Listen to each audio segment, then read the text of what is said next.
Hi guys, I'm Abrar. So I completed with my degree BCA. I'm 24-year pass-out student. I got into Jspiders from nearly past 9 months. I'm here.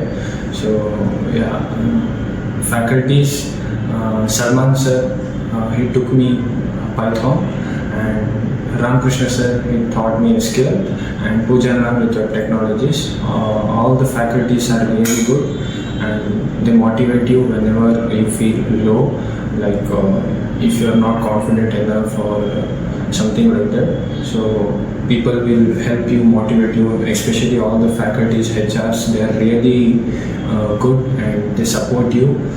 So HRs, they have added me for nearly 20 to 24 requirements, in which I got selected in one company, and the role is Data Analytics Trainee role for the 6 months.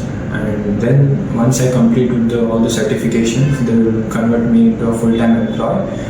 The package is 3 LPA once I complete my training period. During training period, I will get 10K stipend per month. So yeah, thank you Jspiders for this wonderful first step of career in my life. Thank you Jspiders.